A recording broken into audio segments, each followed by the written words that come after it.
Já alguma vez se perguntaram se a lenda da Atlântida é apenas um mito ou se esconde uma verdade terrível? E se eu vos dissesse que a história da sua queda pode ser ainda mais dramática e misteriosa do que alguma vez imaginaram? Acompanhe-me numa viagem ao coração do oceano, a um tempo em que uma civilização lendária enfrentou o seu derradeiro fim. Vamos desvendar juntos os segredos da noite em que a Atlântida caiu. A maioria de nós conhece a história através de Platão, uma ilha poderosa.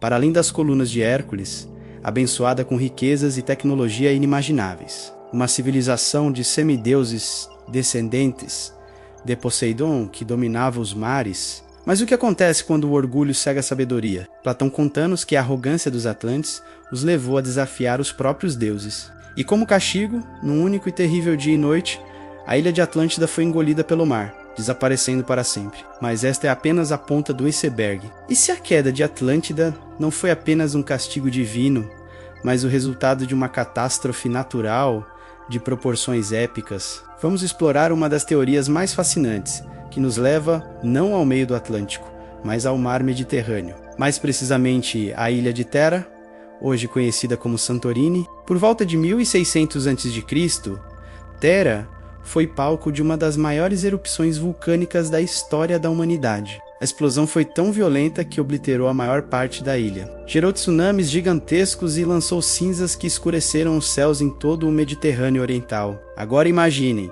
a avançada civilização minoica, com os seus palácios deslumbrantes em Creta e os seus entrepostos comerciais, como o de Acrotiri na própria Thera. Era a superpotência da época. Acrotiri, hoje escavada sob camadas de cinza vulcânica, revela uma cidade incrivelmente sofisticada, com edifícios de vários andares, sistemas de saneamento e frescos magníficos. Soa familiar? Muitos historiadores e arqueólogos acreditam que a memória desta civilização próspera, varrida do mapa por uma catástrofe súbita, foi a verdadeira inspiração para a história de Platão sobre a Atlântida. A erupção de Thera não teria apenas destruído a Atlântida minoica, mas os tsunamis e as cinzas teriam devastado as costas de Creta, levando ao colapso de toda a sua civilização. O relato de uma ilha que desaparece sob as ondas num único dia e noite ganha aqui um contorno assustadoramente real. Não seria um castigo dos deuses, mas a fúria da própria natureza. Mas vamos voltar ao Oceano Atlântico. E se Atlântida tivesse mesmo lá, outras teorias apontam para locais como as Bahamas, onde formações rochosas submersas, conhecidas como a Estrada de Bimini, alimentam a imaginação de que seriam restos de uma civilização antiga, ou talvez nos Açores, um arquipélago vulcânico no meio do Atlântico, exatamente onde Platão a descreveu. A verdade é que, geologicamente, uma grande massa de terra continental não poderia simplesmente afundar no meio do Oceano Atlântico em tão pouco tempo. A tectônica de placas não funciona assim. No entanto, o mito persiste. Por quê? Talvez porque a história de Atlântida não seja sobre um lugar, mas sobre nós.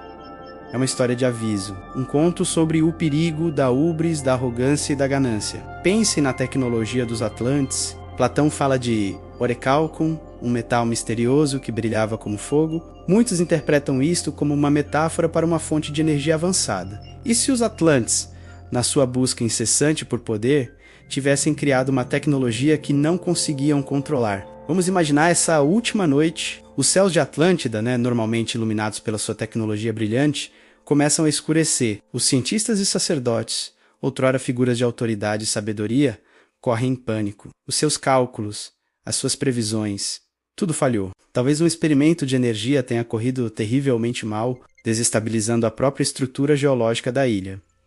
Tremores de terra abalam as fundações dos templos dourados. O mar, outrora seu protetor e fonte de poder, recua da costa apenas para regressar como uma muralha de água monstruosa, pronta para reclamar o que era seu. Nessa noite, a arrogância transformou-se em terror. As pessoas corriam pelas ruas não para a guerra ou para a conquista, mas para salvar as suas vidas. Famílias foram separadas pelo caos. As maravilhas tecnológicas, os palácios e as riquezas. Tudo se tornou inútil perante a fúria da natureza, ou talvez perante o resultado dos seus próprios erros. O som não seria apenas o do mar a rugir, mas o de uma civilização inteira a desmoronar-se, física e espiritualmente. O som de um sonho a tornou num pesadelo. Alguns teóricos mais arrojados, como o famoso psíquico Edgar Cayce, acreditavam que os Atlantes possuíam cristais de energia de poder imenso. Segundo Cayce, o uso indevido desses cristais foi o que causou a catástrofe final. Ele previu que os restos dessa tecnologia